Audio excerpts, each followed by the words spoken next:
Okay, so I can't believe the internet is holding, but we are standing out here in Sinjar with the farmers that we helped start their farm a few months ago. Enos and Ashley, if you're on here, this is the update that you've been waiting for.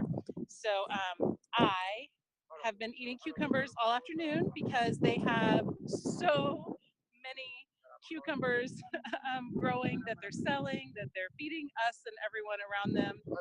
It's super exciting, but these guys are so funny. They've been telling us all kinds of stories, and they're so excited about their land, and they've been very, very clear about what we helped them with and what they have continued to do on their own. Their buy-in to their job is phenomenal.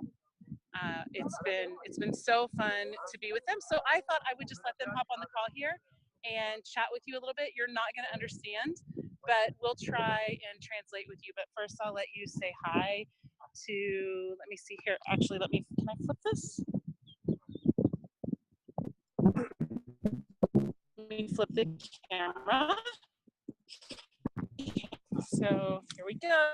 مالاوا هزار جاری آوا ام ممنونیت به منظمینا ام تقریبا 5 حتی 6 نفری من به منظمه مولدش مرانی بوريش مرانين غطاسش مرانين رب العالمين والشغله ودا بالنجحين بقى هو النجاح بينن مالاوا هزار جاری آوا نبي منظمه شيستازيت منظمه BLC او نسر سريما او نسر جابيما مالاوا هزار جاری آوا رب العالمين وبالنجحين ان شاء الله دائما هون الناجح هنا شغله خو تفسير نكرن افجي خوش كامايا وافجي خوش كلمنا وافجي برايد منا مالا وهزار جاري ابا خدي وبالنجحين شغله ودا وفي انسانيتي كير اش عالمك محتاج را هر شغله كي وغير اش عالمك محتاج را رب العالمين بتلوى بالنجحين واممنون ادفان برانا واشابه وكتكو ومزنه اشابه في منظمه حميمه جدا وهر بيرقا ديدا ديسا مقوتا خوش كامنا مالا وهزار جاري آبا وأز ممنونة وما وأزقلك جبان براي ممنونة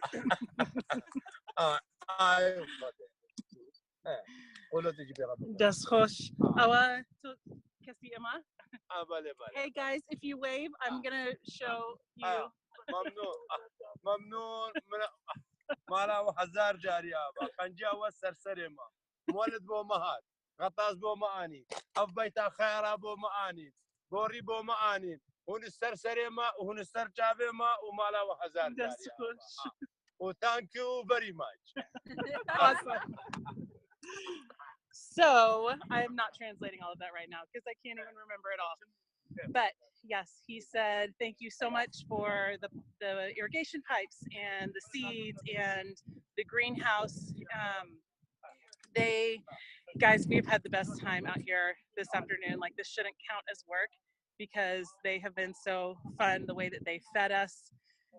He just took me to see his house. Do you guys want to see it? I'm kind of standing in the middle of things. So here you can see Asan, and he's with one of the farmers. I can't remember, Farhan. And the greenhouse, that greenhouse is full to the brim of cucumbers, and yeah, they're really delicious. Then there's fields all around. Thank you. Another thank you.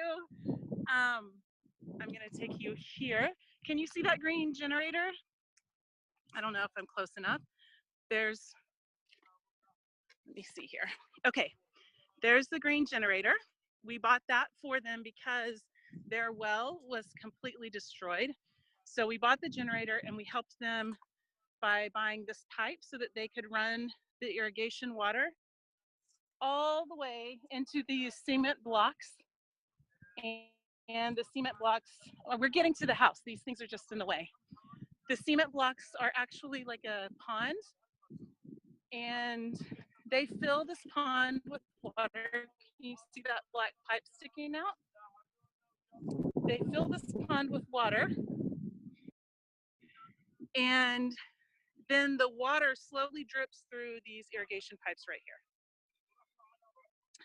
I asked if we bought the irrigation pipes, and he told me that we bought 40 of the pipes, and they've added another 80 pipes to this.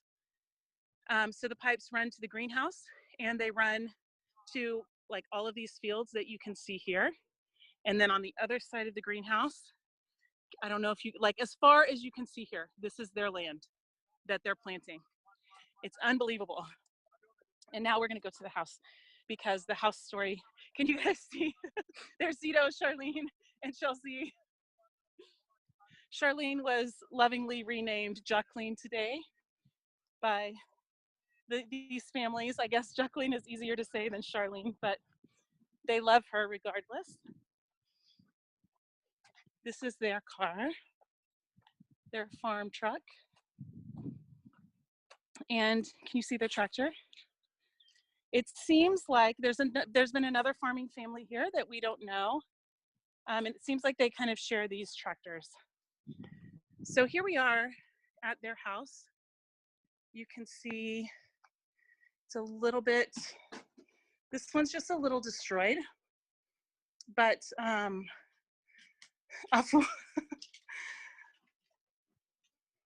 but this was like the main house.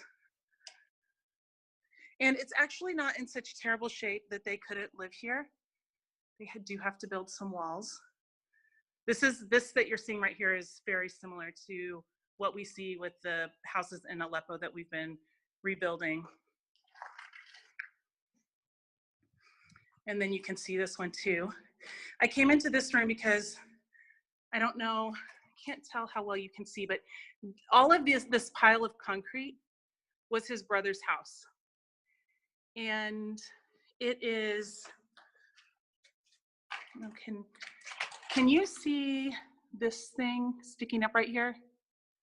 This is some kind of artillery, and I don't know, right there is like plastic off of a bomb, and they were going to start trying to rebuild here when MAG, which is like demining organization, came and told them they shouldn't be building here and they shouldn't have their children out here because all of this could explode at any minute. So they're on a list to, like if someone stepped on the wrong thing, so they're on a list to have all of this removed.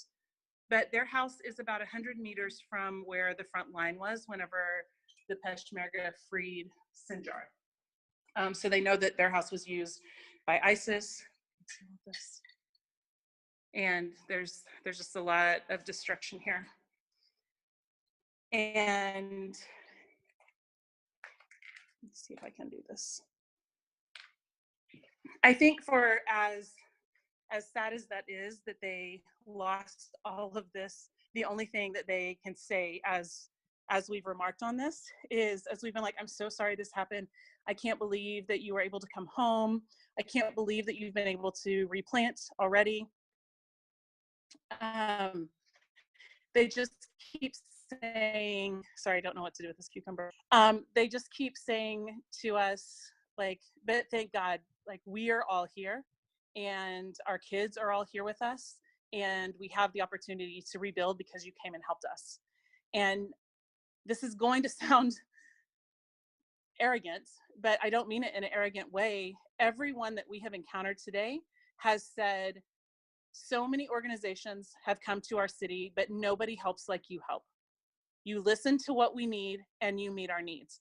I was in the hospital in Tel Afar and the hospital manager said, no one stays with us like you stay with us. And no one listened to us about operating rooms and you listened to us. And then we were in the, at a school in, what's that city? In Ayadia. And they said, no one has come to help these children. And they were taking their final tests today. They wouldn't let us come in to film and photograph because the kids were taking the test and this final test determines their future. And so I was so proud that the manager turned us away and said, no, the kids are taking the test. You can't intervene here. And that says so many things to me because it says that they're not afraid that we're going to withdraw support if they tell us no, which is really, really important. That they still feel that they have the power over their students and over the school and what it does, and that we're going to honor what they request of us. And then we were in the clinic there in Ayadia. The doctor there, She told me she delivers about 8 babies a week, and then she does all of the prenatal care for all of the women in the surrounding area. And she grew up there.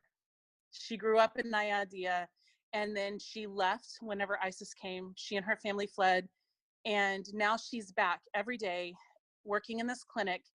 And she's only supposed to be there for prenatal care and births.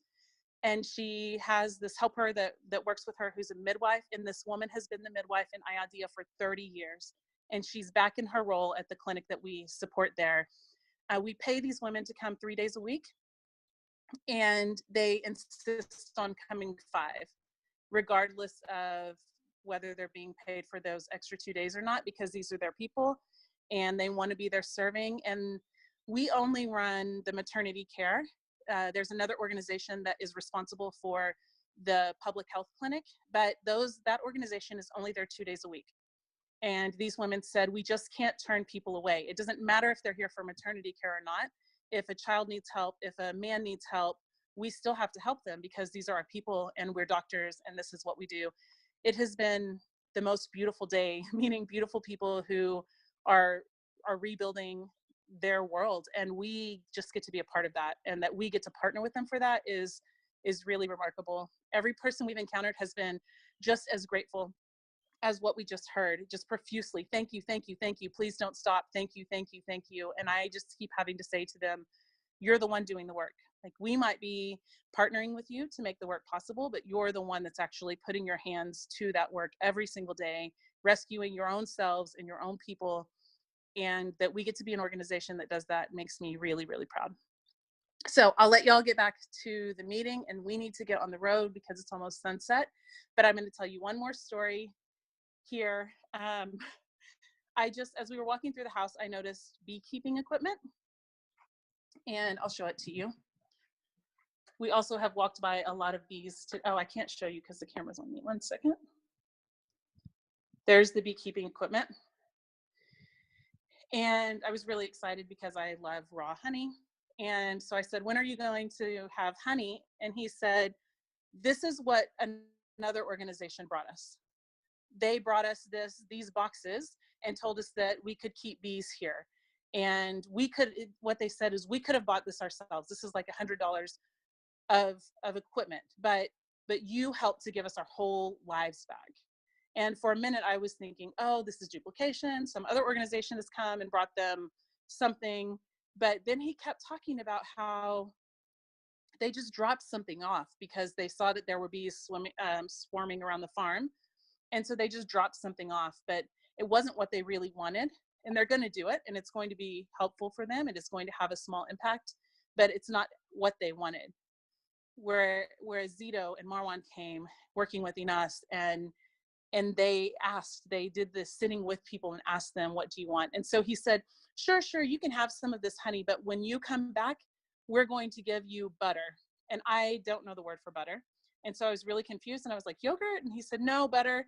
And Zito was standing here with me, and this might be too detailed, but Zito can speak our dialect of Kurdish, and these other guys speak a different dialect, so I don't understand them very well. So Zito started to try and translate for me into our dialect of Kurdish, and I still wasn't getting it. And the man put his hand on Zito and was like, shh, I'm gonna do this. I'm gonna be the translator. And he starts to pantomime making butter. And if you saw all of the energy that you just got as a thank you and could imagine it in a pantomime of churning butter, it was pretty hilarious. So hopefully we will have butter and honey and cucumbers and okra and any other number of things from being here.